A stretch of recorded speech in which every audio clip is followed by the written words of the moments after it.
April the 4th, 1922.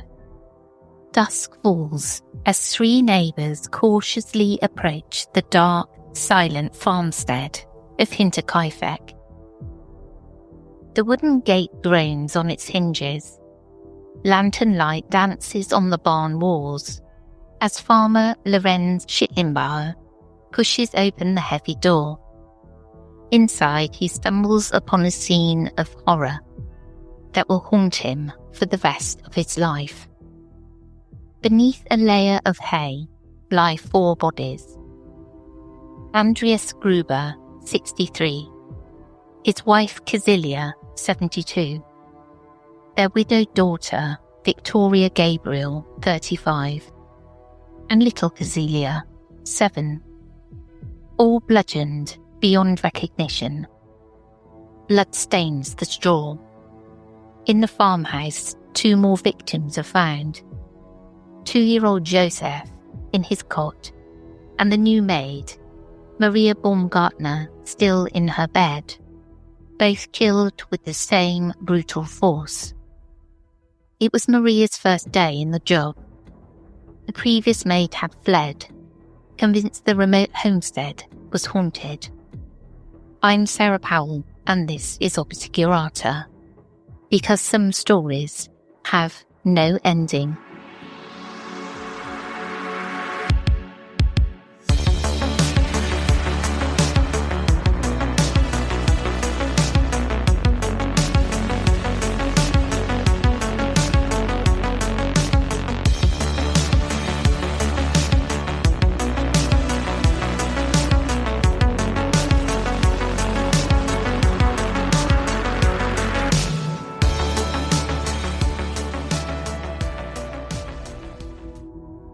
Schlittenbauer and the other men reel at the carnage. They notice that the victims' wounds were inflicted by a mattock, a farm tool akin to a pickaxe, and that the murderer had covered the corpses with hay and cloth, almost tenderly after the slaughter. Shockingly, despite 6 people lying dead, the farm itself seemed eerily alive. The barn animals are fed and calm, and a dog tied up in the barn is healthy. A chimney still wisps smoke into the evening air. Whoever committed the atrocity didn't flee immediately. The killer had been living at the farm for days after the murder. This disturbing discovery marked the beginning of one of Germany's most famous unsolved crimes. The massacre at Hinterkaifeck, a lonesome farm tucked behind the village of Kaifeck, about 70 kilometres north of Munich, would baffle investigators and spawn legends for generations. As the stunned neighbours sounded the alarm, the question hung in the cold spring air. What evil had descended upon this isolated family at the edge of the woods? The horror did not erupt without warning. In the weeks leading up to the murders, Hinterkaifeck was a farm beset by dread and mystery.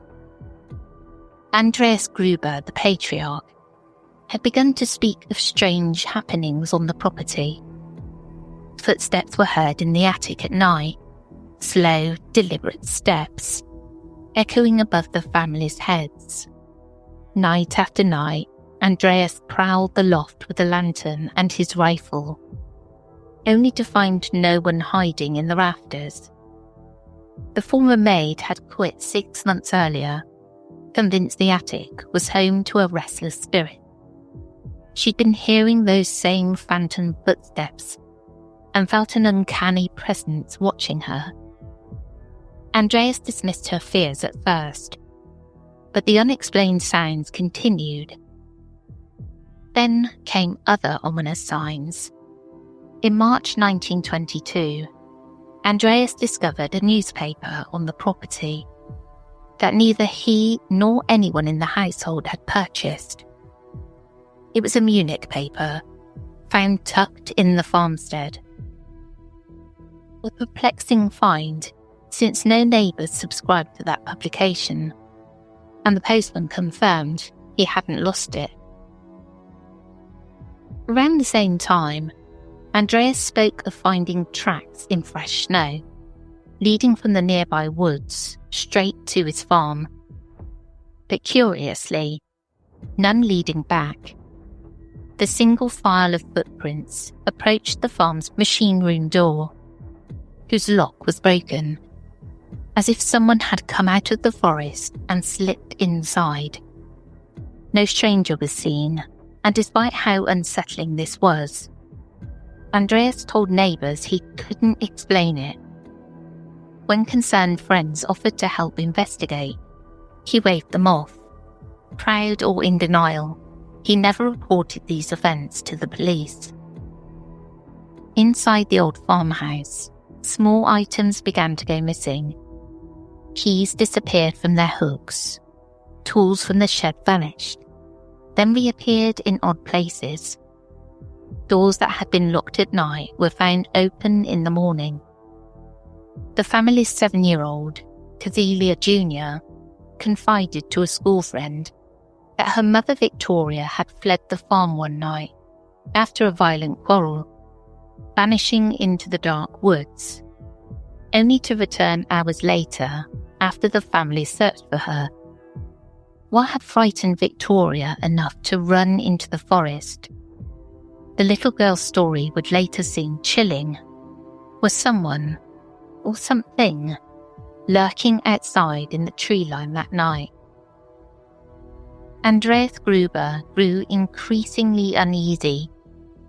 By late March, he mentioned to a neighbour that one of the 2 house keys had gone missing. He could not account for its disappearance. Combined with the mysterious footprints, the newspaper that appeared from nowhere, and the constant attic noises, the missing key suggested an alarming possibility. An intruder might be hiding within the walls of Hinterkaifeck itself. The idea was almost unthinkable that a stranger could be living in their drafty attic, watching the family's every move by lamplight through the knotholes in the wooden ceiling. Yet the Grubers were desperate to rationalise these occurrences.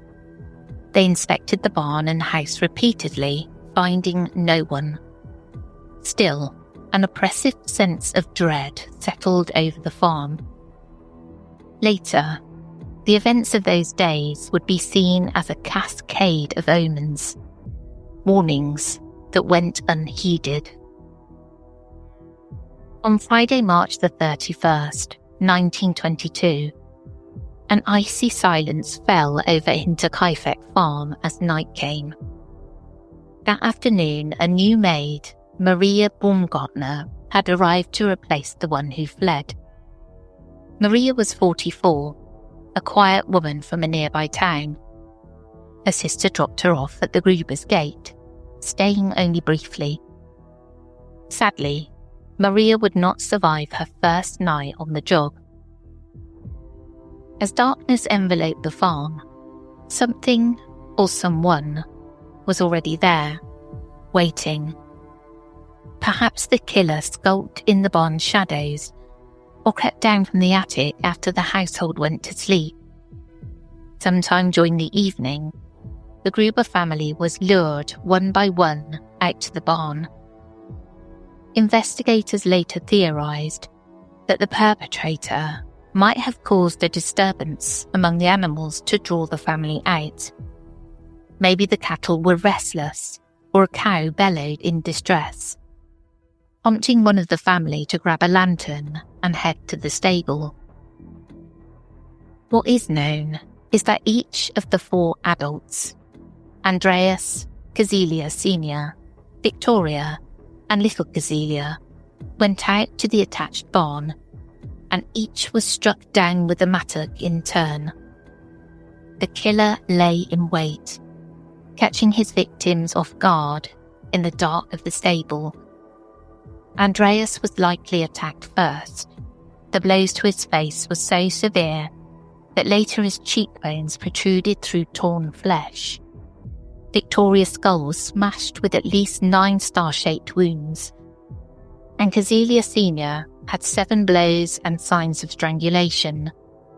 Their blood pooled into the hay. 7-year-old Kazelia appears to have been last, and most tragically, evidence shows the child survived for several hours after the attack, dying slowly next to the bodies of her family. Chunks of her own hair were found torn out by the roots, a sign that, in her agony and shock, the little girl ripped out her hair as she lay dying on the barn floor. With the 4 family members brutally killed in the barn, the murderer then turned toward the farmhouse itself, where 2 helpless souls remained.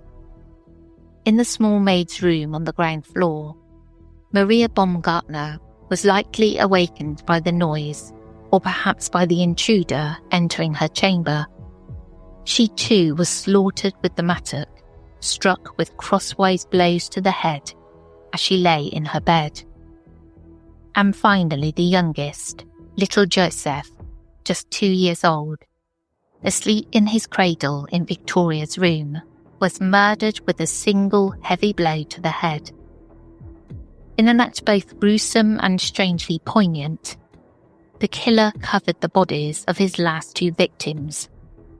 Maria's corpse was tucked under her bedcovers, and baby Joseph's lifeless form was carefully covered with one of his mother's dresses. The entire family and their maid had been methodically annihilated. 6 lives were snuffed out with almost inhuman brutality, yet nothing else was taken. Valuables and large sums of cash in the house were left untouched, ruling out robbery as a motive. The farm animals were unharmed. Whoever the killer was, they bore a singular fury toward the Gruber family, and the horror was only beginning to reveal itself. For 4 days after the murders, Hinterkaifeck lay strangely busy yet silent. Neighbours noticed that smoke continued to drift from the chimney over the weekend. The Grubers' rooster crowed and cattle lowed as usual. When young Kazelia failed to show up for school on Saturday, April the 1st, and the family missed Sunday church service, concern began to spread in the community. That same day, April the 1st, coffee merchants Hans and Eduard Shirovsky arrived at the farm to take an order. They found no one home. The yard was deserted, and no one answered their knocks. They did notice the machine house gate was open, but after a while they left, unsettled by the stillness. The next few days brought more alarm. Mail piled up at the post office, and by Tuesday, April the 4th, a mechanic named Albert Hoffner, who came to repair the engine, reported that the farm seemed abandoned, though all was not quiet. As Hoffner worked for hours on the equipment, he later recounted that the only sounds on the property were the animals, the dog barking, and cattle mooing inside the barn, but not a single human was to be seen. Confused, Hoffner finished his repair and left around 2:30 p.m. By now, neighbours were truly worried. That afternoon, a small search party formed. Lorenz Schlittenbauer, concerned about Victoria and little Joseph, rumoured to be his son, gathered 2 other men and headed to Hinterkaifeck to see if the family needed help. They arrived around 3:30 p.m, finding the farm eerily quiet but the barn door unlatched. Schlittenbauer and the others entered and made the nightmarish discovery of the bodies, as described earlier. Unfortunately, in the chaotic hours that followed, the crime scene was hopelessly compromised. In 1922, rural Bavaria, forensic preservation was barely understood by the public. As word spread, neighbours and curious onlookers swarmed the farmyard. They moved the bodies, tidied up, and even cooked meals in the Gruber's kitchen, unwittingly destroying evidence in the process. Investigators would later criticise the lack of proper scene control. Vital clues were likely trampled or lost. When police from Munich, under Inspector George Reingruber, finally took charge, they faced an almost tainted scene. Even so, what they did find was chilling. Dr. Johann Baptista Müller, the court physician, arrived and performed autopsies on site in the barn on April the 5th. The doctor confirmed the murder weapon was a mattock, or similar sharp farm tool based on the vicious headwinds. Oddly, no such weapon was immediately found at the scene. Months later, during the farm's demolition, a blood-caked mattock was discovered hidden in the attic of the barn, suggesting the killer had stashed it there before departing. Dr. Müller noted the grisly injuries in detail: the smashed skulls, gaping wounds, and the tuft of little Cazelia's hair clutched in her fingers. He determined that the murders likely happened the night of March 31st, with the young girl perhaps living into the morning hours of April 1st in a state of shock. The elder Mrs. Cazelia showed signs of strangulation in addition to head wounds, indicating she might have been attacked by hand and then the mattock. All victims died from severe trauma to the head. In a morbid twist, befitting a macabre tale, authorities decided to remove the victims' heads for further examination. The skulls of all 6 victims were severed and sent to Munich, where clairvoyants examined them for metaphysical clues to the killer's identity. Occult practices were not uncommon in desperate cases of the era, but if the silent skulls yielded any visions, they did not lead to justice. Tragically, these skulls were later lost in the chaos of World War II, meaning the Gruber family remains buried without their heads. Meanwhile, the police inquiry stumbled through false leads. They first suspected a robbery by vagrants, given the brutality of the crime. But this theory was swiftly abandoned when a search of the house turned up large amounts of money and valuables untouched by the killer. Whoever slaughtered the Grubers hadn't been motivated by ordinary theft or gain. In fact, the evidence suggested the killer had made themselves at home on the farm in the days after the murders. Cattle were fed, the kitchen showed signs that someone had recently eaten meals and cut meat from the pantry, and the neighbours saw smoke from the chimney at times when the family was already dead. The murderer had coolly lived among the 6 corpses for several days, tending the farm's daily tasks, as if mocking the victims and defying discovery. This gruesome detail horrified the public and added a nearly supernatural aura to the crime. The killer was like a phantom caretaker, moving through the farmstead in the night while the Gruber's blood dried on the floor. Investigators also learned of the strange incidents before the murder: the footprints in the snow, the noises in the attic, the missing key, the unexplained newspaper. These hints now took on a terrifying significance. The killer might have been hiding under the Gruber's roof days or weeks before murdering them. It was as if the murderer were a lurking presence, a devil or witch in the woods, some whispered, that had stealthily stalked the family, biding its time. Such talk of the supernatural mingled with the very real investigative leads. As the police worked, a few bizarre clues and testimonies emerged. A farmer passing by in the early hours of April the 1st recalled seeing two unknown figures at the edge of the forest near Hinterkaifeck, who turned away to avoid being seen when his carriage approached.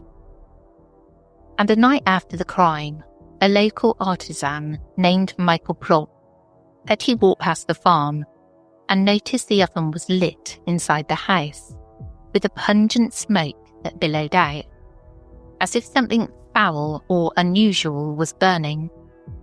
Plot reported that a figure on the property suddenly shone a lantern into his face, blinding him. Unsettled, he hurried on, not realising the importance of what he'd seen, until news of the murders broke. Police never determined what was burned in the oven that night. Some later speculated the killer might have been destroying evidence, perhaps papers or bloody clothing. Unfortunately, this lead was not pursued at the time. In the face of such a confounding crime, the local authorities soon found themselves grasping at theories. How could an entire family be slaughtered with no witness and no clear motive? Superstition began creeping in. While detectives pursued logical suspects, townsfolk spoke of the farm being cursed. In fact, within a year, the Hinterkaifeck homestead was torn down. No one wished to live in the shadow of such horror. A small shrine would later be erected on the site, the only marker of the tragedy. But before the case slipped into legend, the police did identify a roster of suspects, each theory as troubling as the next. And we'll take a look at those theories in the next episode on Thursday. And we'll also take a look at the folklore and paranormal aspects of this case a bit further too. I hope you enjoyed this episode. If you'd like to support this podcast, you can do so by visiting patreon.com/The Whispering Woods, where for £2.50 a month you can listen completely ad-free. You can also subscribe to Apple Premium, where for $4.99 a month you can listen to this podcast and our other podcast, The Whispering Woods, ad-free. Episodes on Patreon and Apple Premium are also released early. Thank you to Jessie J for coming over and supporting us on Patreon. We did actually say a hello to you on The Whispering Woods, and then after the fact I realised it was Obscurata, so my apologies there. I want to say a quick thank you to Rog for fact-checking and editing, and as always, stay curious and sleep with the lights on, just in case.